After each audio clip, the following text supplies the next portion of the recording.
Hello everyone, my name is Peggy Bauer. Yes, I know my name is not so Finnish. I'm half Austrian, half Finnish. That's the reason. And thank you for asking me to come here and tell our story about the development of our project with trying to live in the old city, old town in Helsinki. You see the picture there, and actually, to be honest, our old city, our Vanalinn, is quite sad compared to yours because it's only 3/4. You can see it there, and my sort of like how I think how the old town should be. The streets should be narrow, really, going like this, and you get lost easily, like I did this morning. Can you imagine? The hotel was 300 meters from here. But anyhow, this is the project area that we have been working on. And if I understood anything of Triin's really good presentation, the problems are universal, and we are facing the same harms and same also possibilities as you would. So I hope I can run through the presentation and you have ideas and let's discuss later. And I would really like have questions in between the presentation if that is possible. And let's go. You were just touching. Okay. So I will introduce the Helsinki City Premises, the company first, why it was established and how the ownership goes. Then I will go through the Torikorttelit case, which is the brand name of our old town. We have been using placemaking philosophy a lot. Perhaps that is familiar to you. And also would like to discuss, there is missing a couple of words, but like the trends and the phenomena that is now taking place when we are considering our operating environment. But first of all, how all started, because the city of Helsinki has also planned renovating and enlivening the old city, old town, many years, for decades. But for some reason, there has been always problems, and the sort of like the plans has not continued. And I have seen first plans from the 70s or so. And the old town in Helsinki used to be administrational area. It was closed. The inner yards, the beautiful inner yards, the beautiful buildings, they were full of administration. So people didn't, of course, go there, and there weren't any services. Perhaps one cafe or one small shop, touristic shop. And as the city had tried, and the politics had tried to change that, since it's really, honestly, quite crazy that the administration takes the best part of the city center of Helsinki. And we actually do have an old town. So they decided to establish a company, city-owned company, to run through the project, run through the renovations, house by house, inner yard by inner yard, and open up the area and the places for citizens, for visitors, and for businesses. And the company was named Helsingin Leijona Oy, and I started there in the year 2012. It was really hard to start. And surprisingly, the most hardest part was that the administration itself was the problem. They didn't want to move out from there. And they didn't want to sort of like give up the area, and saying that it is so small, it is not, economically wise to do so. It is better this way. And there were some openings that had taken place already, but those were, they weren't so much success. And the media loved to brag about this project. So they really started to think that should they continue, or is this just a disaster? We can't do it. In there, they thought that let's give it a try one more time, and perhaps we have to change something. Perhaps we're doing something wrong. And then they started to hire a new project leader for the project, and that's the part where I came in. And in the job interview, I was saying that I'm not an architect, I'm not a city planner. My background comes from marketing communication, brand development, brand strategies. But I see place branding as a huge potential. And what place branding is all about that you have to have a good content, that you communicate well, and really continuously build a brand. They were saying, I don't know, but let's try. And that's when we started. 2019 was the year that the renovation of the whole area was completed. We had 100% tenant rate. Everything was great. It seemed that we succeeded. We had already like 20 restaurants, really nice little shops, really nice services, movie theater, event venues, etc. Altogether 50 tenants. But then, like 3-4 months, we were really celebrating about the result, and then the COVID came. Well, that hit everyone. And anyhow, it really hit the place and area really bad. Of course, the city center went totally empty, but like you know, the restaurants and everything, and the businesses went crashed, and it was terrible. I can't remember anything from the first 3 months when it started. It was really like you were just, you know, planning how to close places and how to survive.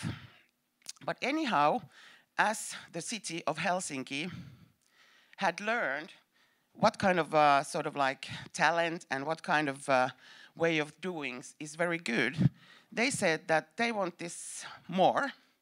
Helsinki has many places that are quite difficult to develop in economically, but those are historically really important for the Helsinki brand, and they want to keep and they want to own the places in order to have those areas and places to be sort of like helping the Helsinki be more attractive and living. So for the past 2 years, I have been helping as a leader of Helsinki Leijona Oy, the city of Helsinki, to do this operation, to put together a larger project and put together the wholesale market, which is a division inside the city organization of Helsinki, and the Helsinki Leijona Oy. And the aim is really nice. It is actually, if it's written in the strategy, it should be something that when you read it, you really want to work in there. Otherwise, you're not the right person in the company. But anyhow, it is the increasingly vibrant and competitive city. The competition between cities is getting all the time harder and harder. And really, the main task is to enliven the city culturally and by the city's culturally and historically significant spaces and places. And as the city is doing this, they focus on how the urban culture, how the food culture is developing. And of course, the significant places like the open air markets and market hall operations, really important for the city of Helsinki, so to say. And as how the ownership goes, my boss sits in the red block, and there is it's politically decided how we should do and go. But anyhow, this is the process. I just wanted to show you, because this was the city of Helsinki's and the politics decision how to operate with this kind of project, as you are heading also with the old town of Tallinn. And Helsinki City Organization owns over 100 businesses, like the group division, like companies and foundations, and all these companies and foundations are there to help City of Helsinki to maintain and do the tasks they have to do. These names won't say anything to you, but just to show how many more places sort of like the company got. Once the Leijona started with Torikorttelit, so now we have this many places where altogether like 15 developers and almost 15 people who are sort of like running those places, their by the place. The map picture is terrible. I was laughing when I was going through the presentation about you yesterday, saying that you were in the presentation, and if the picture quality is bad, it looks really bad. I'm sorry about this, but just wanted to show you that the Torikorttelit area, and you probably recognize the area. There is the white church and the center, and so we are operating like this. This is approximately like 3 kilometers and 2 kilometers. It's not a big area, but still our main center is really small, and we are talking about a small city. Of course, Helsinki is a small city also. But how we are doing, I just wanted to show you this because this just got ready. As said, that we started on January, and this is our strategy for the next 4 years, for the next political phase, before the next elections. And how we are doing this is to all the time remember that we're developing unique Helsinki. And of course, we can't hide it anymore, and that's good. It has to accelerate sustainable business. Sustainability is everywhere. How we do it is together. And it's the creators, the doers, the actors, and us. It's not from top to down, it's from down to top. And how the goals is that they has to be always, they're desirable and they're sustainable platforms. But of course the utilization rate has to be high, then we know we are succeeded. But what is very important is the profile we are creating, sort of like the position, the position we're aiming. We are planning it really well, and once it's ready, we are totally following the profile plan.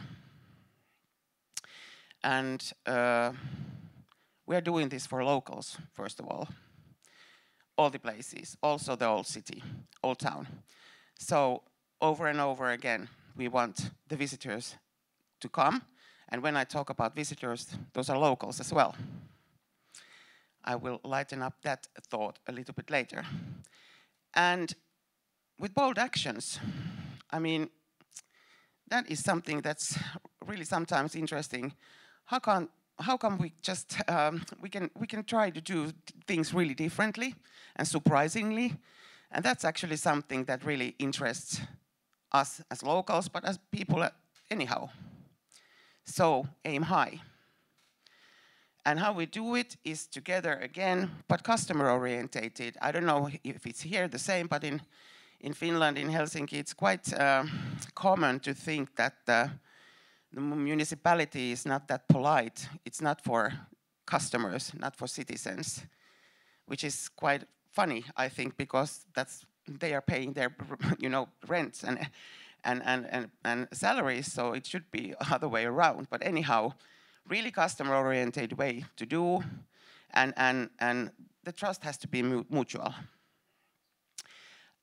Storytelling, urban and food culture, it's again the communication, but that brings a lot of interesting content into communication, and city culture is everything we have to develop it, and food culture in that company is really in an important role. But anyhow, the places and spaces are unique. Those are historically the oldest ones and interesting ones, so those are not easy to rent out for the businesses, but those perform something special.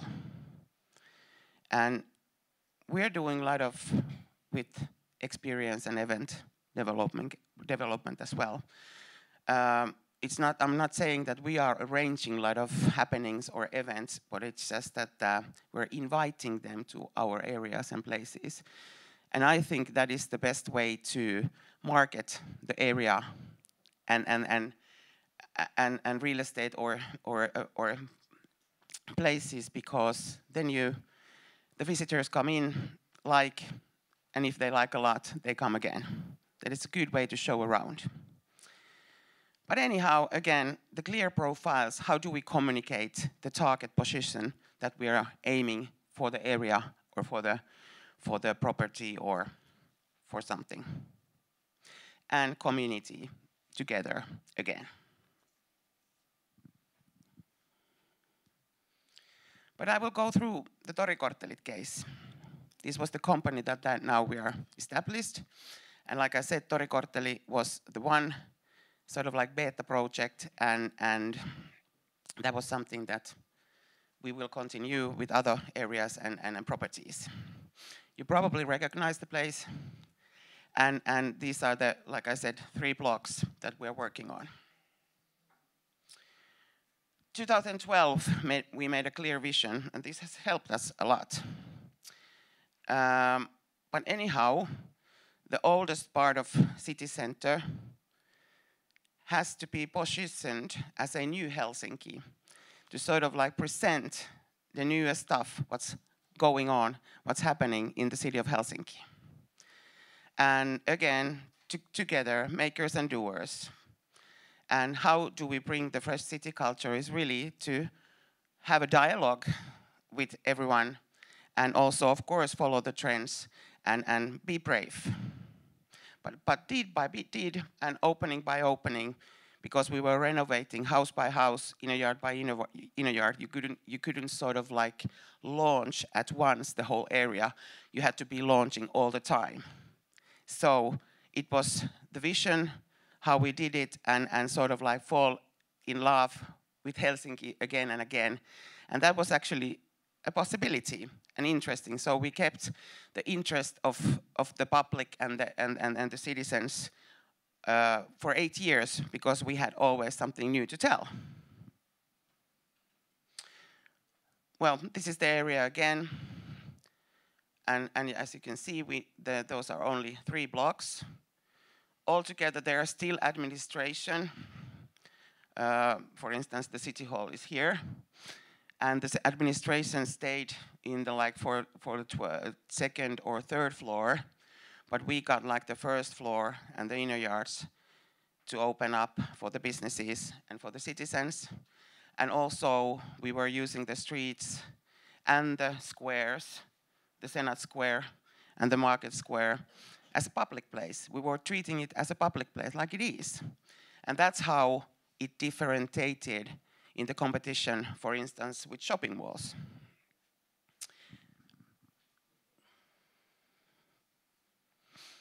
You have to put everything in some kind of frame. And for me, as my background in marketing and brand development, I got really interested in place branding and place branding model. Place branding is totally different than branding a product or a service. But and place branding has also known, like cities and destinations are doing place branding for tourist business. But why does it have to be like that? And I'm actually, because there is a possibility to place brand your area, your old city, your property, and actually start with the question, who is going to use the place? What kind of an image has the who already of it? And what do I have to change? And once you have a platform, once you have a model or a frame, it's quite easy, I think, to dig into the problem and start following how does it go.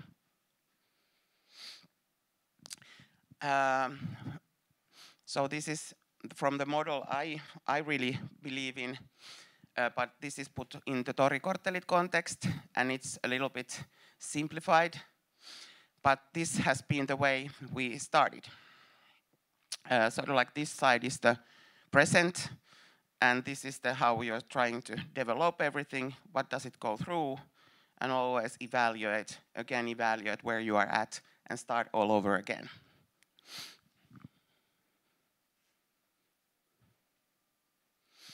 I was just putting some tools that are important to us, and they're just there to sort of like that we remember that they are there. But as I go through this, the brand, the present, and the aiming image is there, and what does it hold in?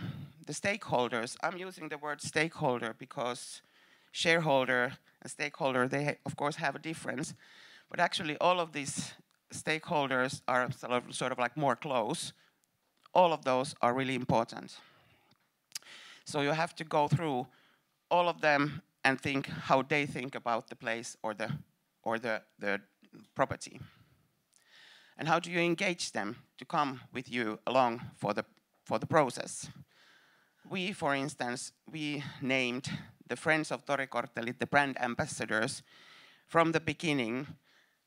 Those who were interested in the project, but were really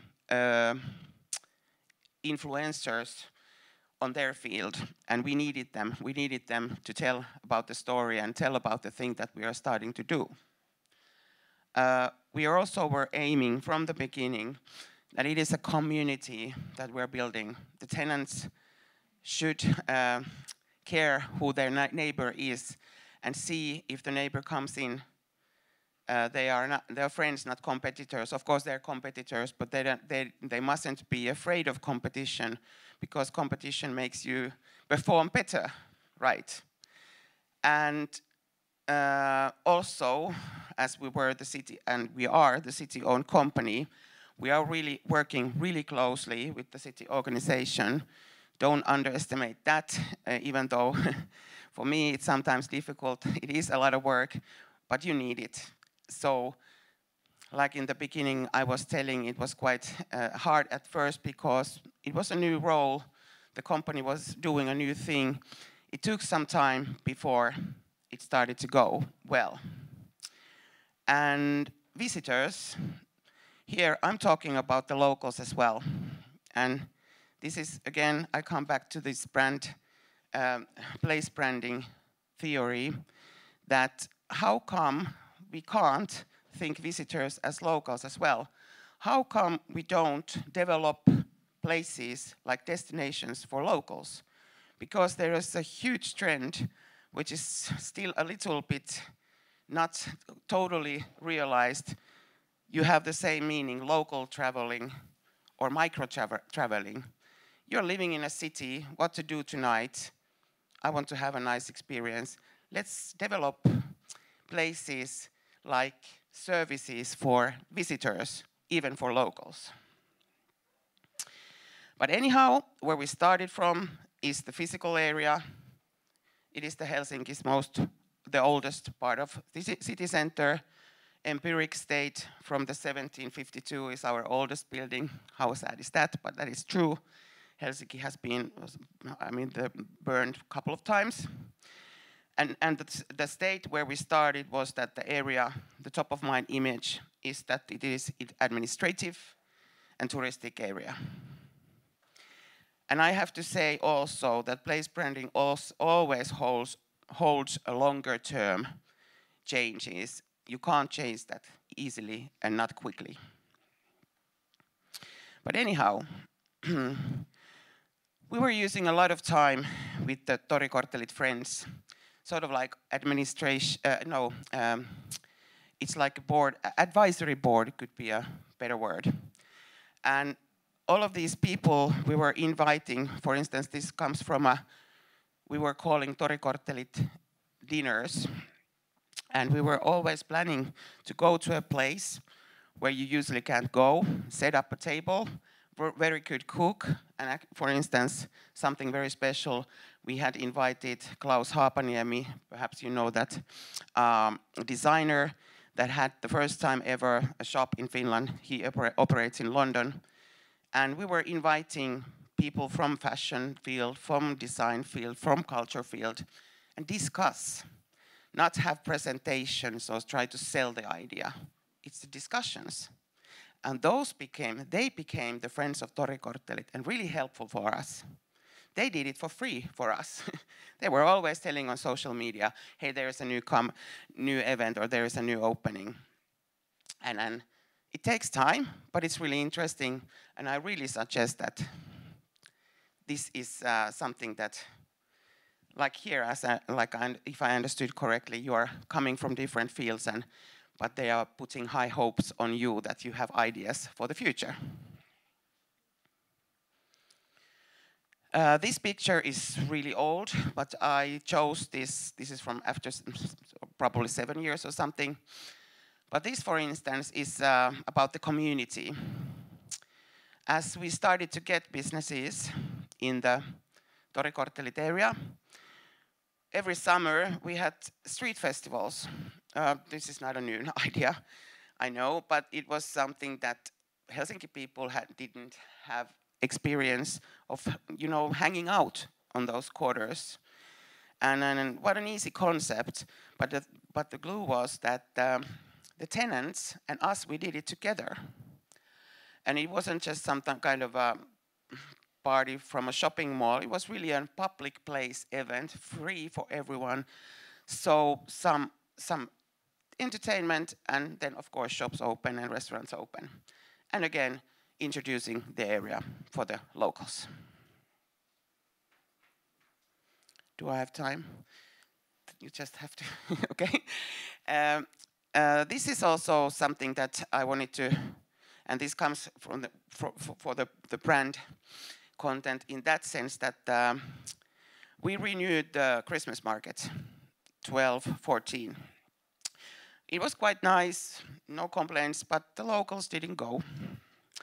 And we were thinking that there has to be something that the locals would enjoy, the Christmas atmosphere and beautiful scenery and something new, a new destination for locals. And we made a new concept in that sense that we changed the content so that there's a lot of design or a lot of finished design or something really special that you actually wanted to buy as a Christmas present yourself. And really, really small thing was that we brought in the carousel, which is free. And that blew the whole thing. The locals came, it's really beautiful, and actually we spent a lot of time trying to track this carousel merry-go-round to find really the good one and beautiful one, and this is from Holland. It took a while, but we found it.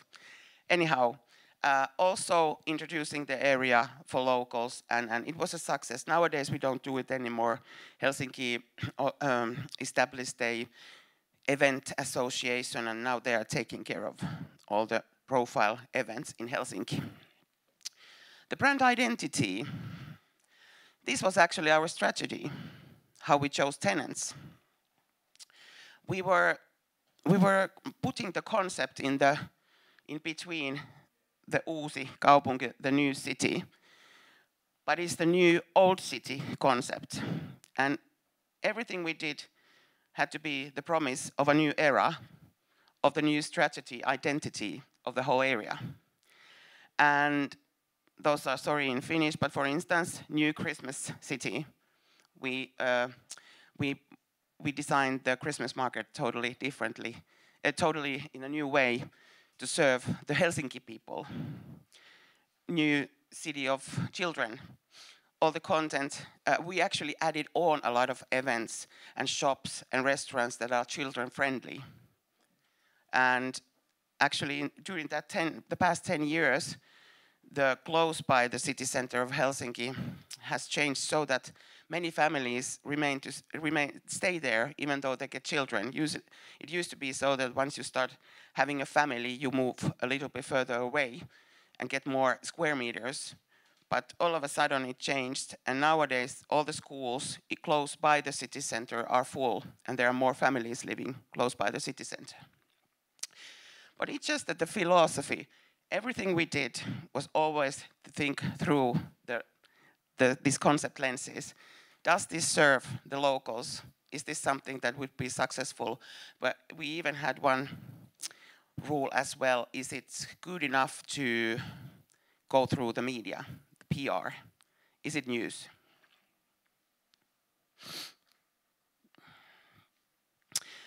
The articulation, the brand graphic design. I know many architects hated it, sorry, but it was because of the color is totally bright and it doesn't fit. Someone would say that it didn't fit into the empiric milieu, but anyhow, we wanted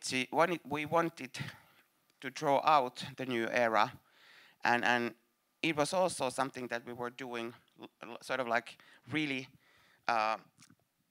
everything had to look really good. Even the pictures we were doing, they were brand pictures, and there were certain photographers who were sort of able to take the PR pictures for us. Communication is everything. Like I said in the beginning, we started to look for the really good content to get good publicity. Bad publicity, unfortunately, is easy to get, but anyhow, that's publicity as well. And the brand name remains, gets stronger. Social media is really important. We spent a lot of time talking with citizens that were commenting in different kind of forums. You have to give your face for the project and be there and communicate. And with the stakeholder communication strategy, we were taking care of all these stakeholders really carefully, also in communication wisely. And also we were wanting to, the Torikorteli tone of voice was totally different from that people were used to when city does something. It's really this sort of kind of language, governance language they're using. So we wanted to differentiate that as well, and that was a really good way to brand the new era of that area as well. And then finally the experience once people come in. I was perhaps already telling the tenant strategy, that's how we did it.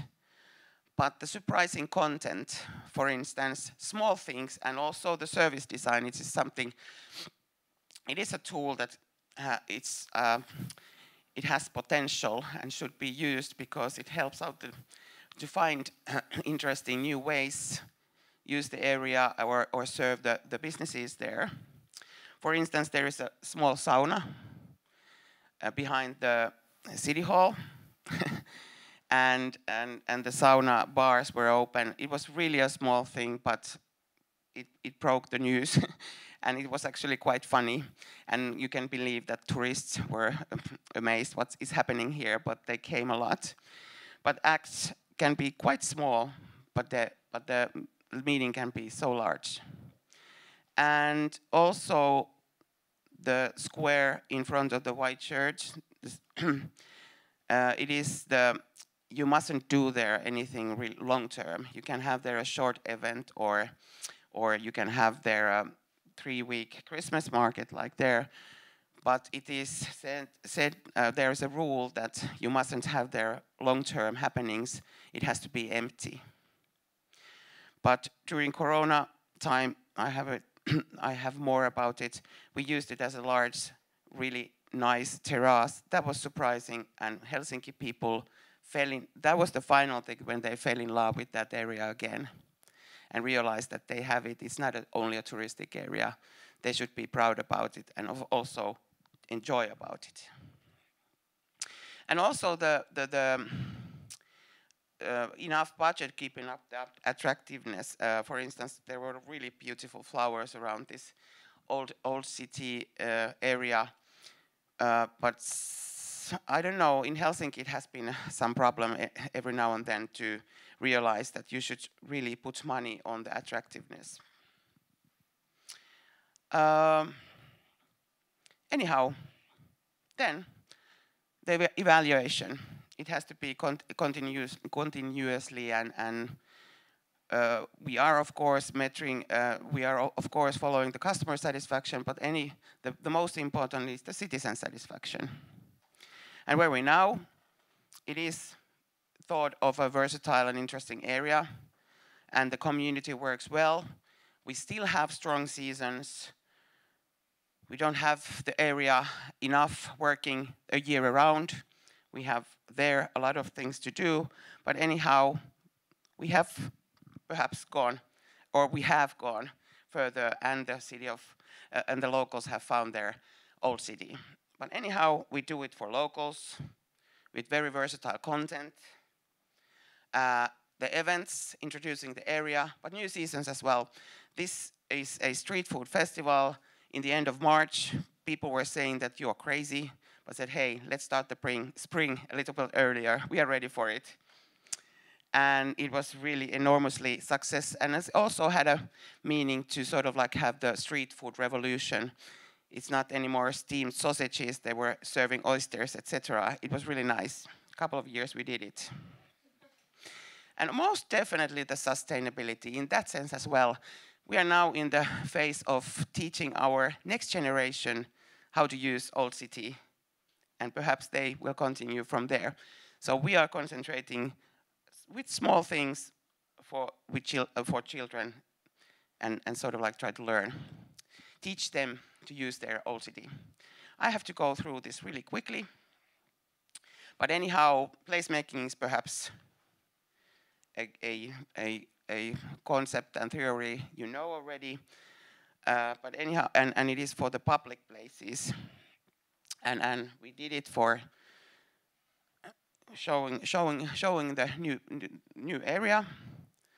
But anyhow, we were branding the area quite visibly in that sense that people would understand what the Torikorttelit area is.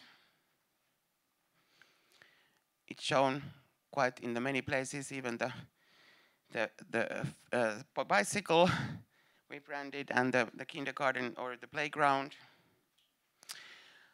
Also, perhaps you have the same, but we have a lot of talks about that there are too many parking lots in the city center. We want to enliven them, so we were just doing hangout parks for one summer in a parking area, which of course not everyone liked it, but it was really successful and just a small thing to do. And also a small thing to do in the market square, where I'm standing now, a small stage. And there are a lot of like dances or morning exercise things, and those come just like, they're not, people just are doing it and they can use it. And also these square summer terraces, it's not a new invention either, but perhaps the concept was so interesting because it was all the best restaurants in Helsinki city center sort of scaled their menus for the terrace areas and for the terrace service. And this was because of the city center was of course totally dead after COVID. So this was, City of Helsinki was there to help with us, and we were putting up a safe terrace, safe destination for locals. We couldn't travel that summer, so this was really, really successful. We did it the next year on another square, Kasarmitori, and now the City of Helsinki is sort of like, this was something that we were doing during the COVID. It was a crisis situation. Of course, now that we have tested, we made placemaking on these areas, we can see that it can be economically successful. And now we're thinking or trying to get those squares and rent it out for the private operators in the future. There's just some pictures from there. But curated content and events, that's something we did all the time and are still doing and should do. I know it is from like art scene or design scene, but that's actually a good way of holding for the profile you have decided to develop. And that's where you sort of check that the development goes that way you're hoping, and for the target group you were planning to do it. Anyhow, quite easy, but the yes culture is something I want to say about. It is also sometimes when you ask something from the city, can we try this or can we do this? It's easier to say no than yes. We are trying to say yes to everything and try to see how does it work. And many of the yes deeds that we have done has turned into a better city culture, a food culture. By that we get the anchor actors and by that, more events, actions, and interesting tenants. But this is the city of Helsinki we are living now and acting. It is the same for you. But this is something that we take into consideration now that we are starting to plan for these new areas and properties. But luckily, the Helsinki is more diverse nowadays. You can see that there are different sub-areas, and those are starting to get specialized, sort of like they have their own brands. And the sustainability, of course, strongly withering city center, the same crisis. What do we do with the city center as a whole, not just the old part of it? And year-round terraces is just there because it's about the seasons, because it's very different in the winter time. It is very difficult in winter time to compete with the city, for instance, with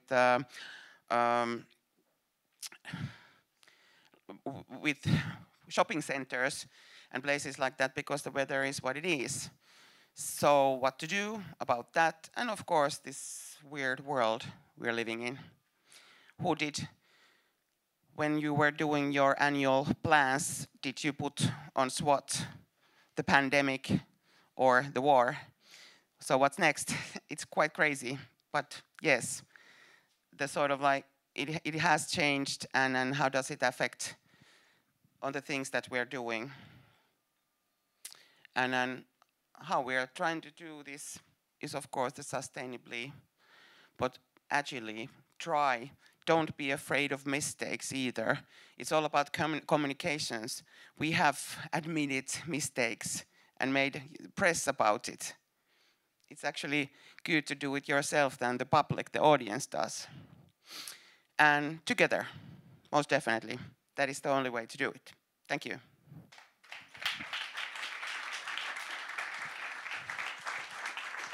Thank you, Peggy.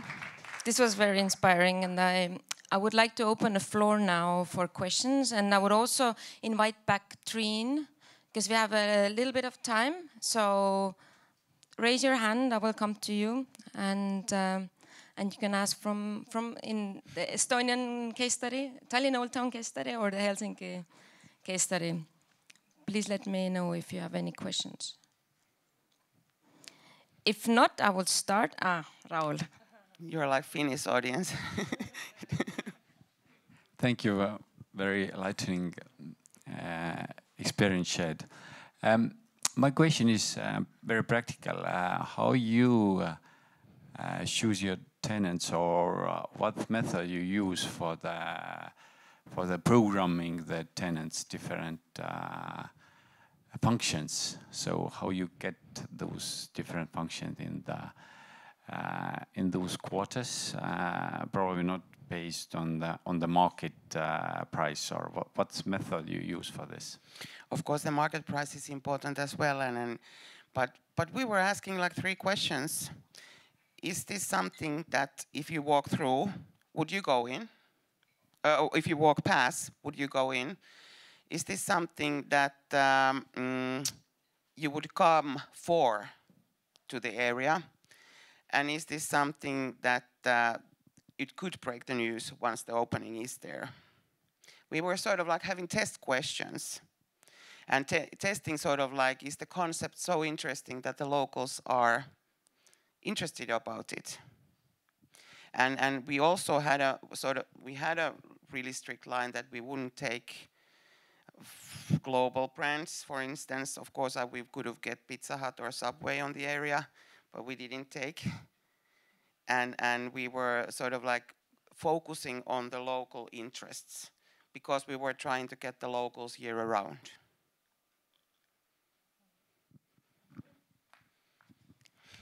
Yes, next one. Very interesting presentation, thank you. I'm curious if Helsinki is also using motion pictures or films to brand the city, to invite tourists or make it more popular. How is that working for Helsinki? Yes, of course. I think the moving picture is if a picture tells 1,000 words, then probably moving 2,000. Yes, and actually I'm quite proud about the local guide that our tourist center is doing, the My Helsinki application. Please go there and see how they are inviting the locals, but also the visitors to visit the places where locals like to be. But yes, they are doing.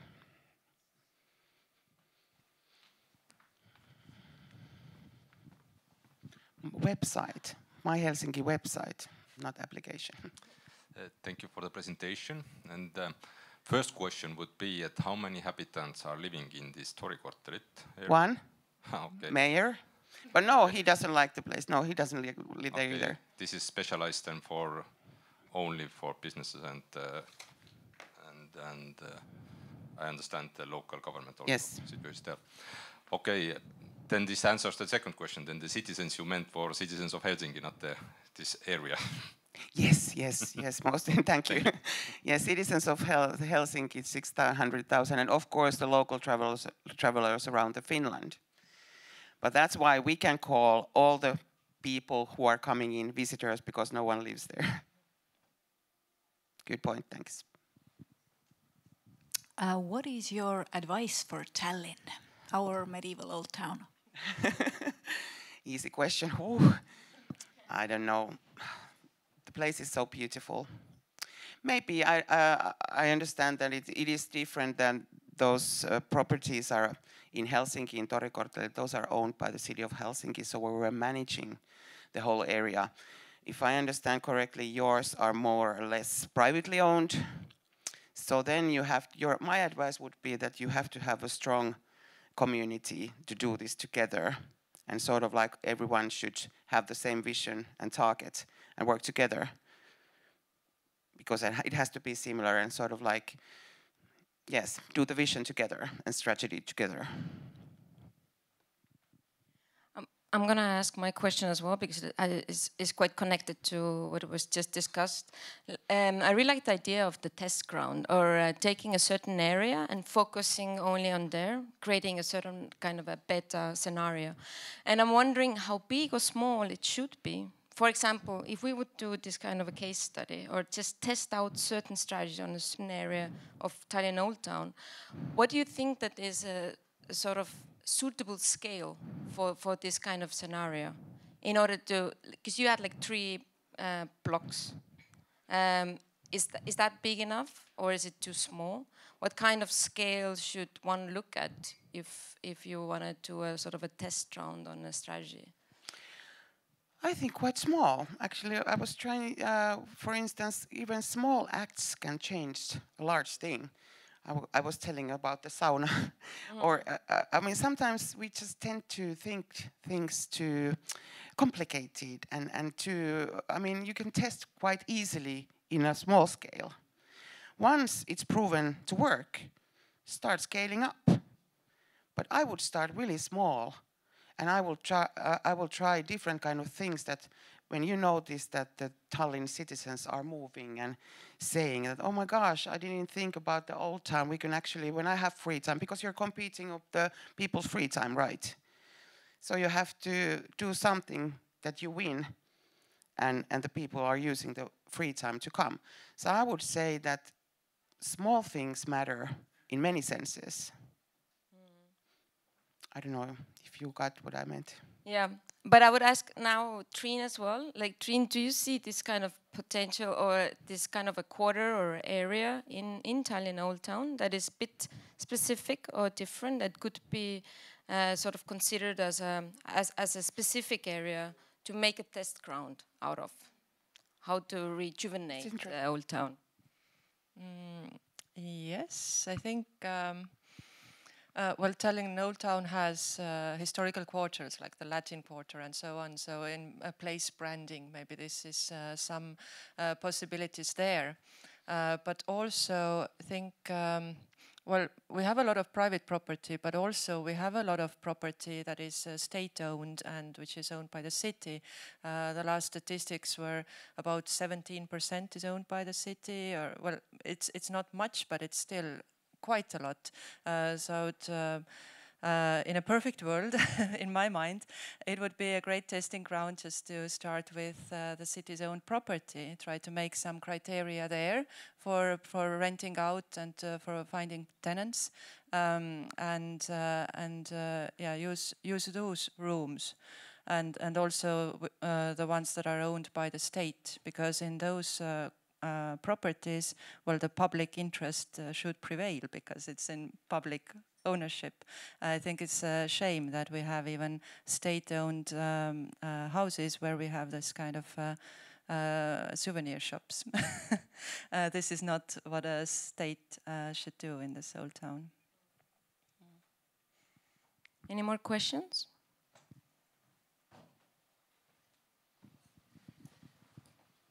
Yeah, thank you for your presentation. Just wanted to ask, how free are you in the public space design? I understand all the buildings are historic and the environment historic, but can you, for example, the sauna event, did it go through all the commissions and supervising, or is it quite free there? Thanks. Thank you. How free? We're not free at all, but we have this rule: if you do something in 2 weeks' time, then you don't have to ask. And the sauna was only for 2 weeks. And also, step by step, we have proven these certain city offices that we are doing things really in a nice way. And we're using a lot of effort on the design and everything. So step by step, it has gone easier. But yes, we do have to go through all the processes. So the museum is really strict on these areas, how to use the public space. And also, I tend to sometimes just do and apologize later.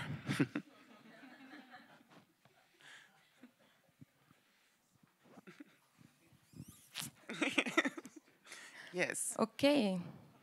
If there's no further questions, oh, sorry.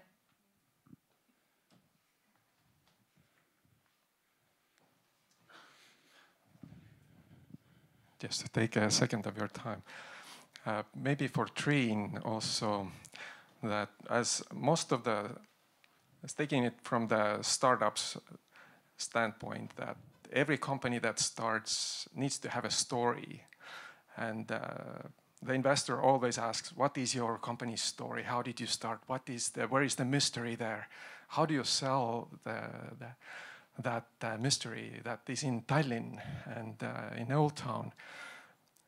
Because we probably don't want to sell just the sound of beer bottles at night that tourists are making, but mostly the mystery that's here, the beauty. And finally, when there is so much of that beauty that we can't stand anymore the amount of tourists, maybe we have to lock up the old town and put guards to the gates like old Thomas and bring these legends to life and make everything like a Renaissance fair that they hold like everything is a mystery in the old town. Is that a way that it can develop, or? I hope that is not the way it should develop. Well, we have so much stories and so much history here in this old town, and we have been actually very good in branding and advertising it, but mostly to foreign tourists, to visitors. The same thing could be done easily for locals or for Estonians from other areas. As this COVID crisis showed, internal tourism in Estonia was flourishing during this time, everywhere else except Tallinn. So we had this time when people from Tallinn were visiting other places like smaller islands and smaller towns, but Tallinn Old Town became quite empty because we haven't been used to advertising or doing this kind of place branding for Estonians. Tallinn Tourism Agency did a lot of work during the COVID crisis towards that, and started lots of events and branding towards Estonians. But this is just something to be continued. I hope this doesn't end with COVID crisis. But the question was also, should we put gates and control who gets in? Venice is doing it now. Yeah, I had it on one slide. Venice actually put gates to control the crowds because it was getting overhead. And well, in media there are different reports. Some say that they take admission fee, or some periods they just let in only local people and visitors with this Venezia Unica card, which is like Tallinn card, and they don't let in one-day visitors when a certain limit is reached. Well, anyway, this is very drastic, and this is something that I hope we never have to do, because this kind of softer measures and just keeping the city center versatile and in local usage, and at the same time spreading tourism towards other areas of Tallinn and other areas of Estonia. Would be much more profitable and softer and nicer for everybody. So yeah, hope really we don't have to close the gates and make it into some kind of protected zone. But what Tallinn has done, which I also very much appreciate, is that Tallinn has put sensors in the gates now to count how many people are coming in, how many are going out. So now we have much more insight into tourism growth and pressure. Beforehand, we didn't really have the knowledge. We only had knowledge about the whole city as a whole. But as tourism is very much concentrated in the Old Town, I think it's very important to have this kind of insight and monitor the process. So in the future, when we take some measures, we have like good information about where we have the crowds and how to spread them. Yeah, this is a very good step. And another step is really to monitor the locals' perceptions. That should be done as well.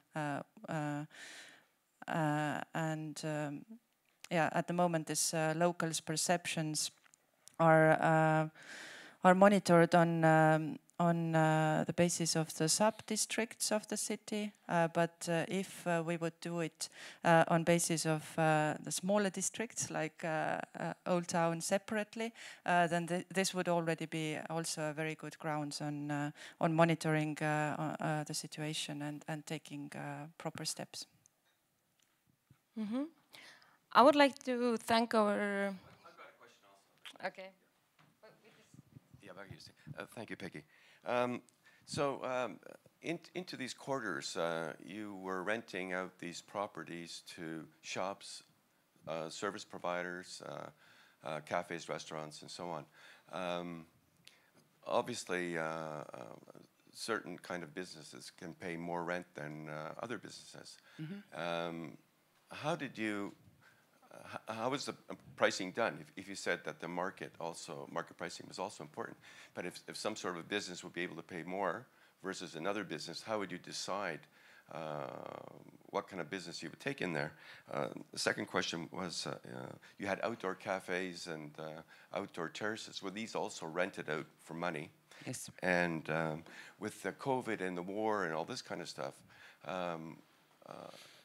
how did you adjust the pricing during the last 2 years to these businesses? And with the effect of COVID and the war still affecting tourism and travel, even today, how is the pricing now versus how it was before the COVID and war came to happen? Thank you. Thank you. Very good questions. The first question, yes, there are businesses that could provide more turnover, and actually we are having also rents that are turnover, how do you say it? Based on turnover, yes, thank you. And during the COVID, yes, of course, city-owned premises still has to work as the market does. It mustn't do anything else than the markets. But 2020, City of Helsinki decided to give 3 months totally rent-free during the period that everything was closed. And the government was doing different kind of COVID treasures for businesses to get money to get out of the crisis. But in the rent wisely, in our area, for instance, we were following the same thing as the market. We were giving some discounts, especially for those that we saw that they were businesses that they were healthy before COVID. Because of course there was businesses who were trying to sort of like take advantage of the situation. And healthy businesses and businesses that we wanted to have or to remain after the COVID, we didn't want to lose them. So we had different kind of plans so that they would survive. And what about the outdoor terraces? Yeah, that was also turnover based. And I have to tell that was a good deal. And now that COVID and war scares still exist and tourism has not increased to the pre-COVID times, is your pricing back to 100% what it was before, or? It is. Okay. It is back. But let's see what happens. And of course, the whole market is following the situation. But right now, it seems that the people are crazy because everything is free again, and you can use the services. So restaurants are really full and blooming, and the services right now at this moment. But of course, we don't know what happens in the short or in the long term. Yes. We have it all. Thank you so much for your presentations. Thank you very much. My pleasure.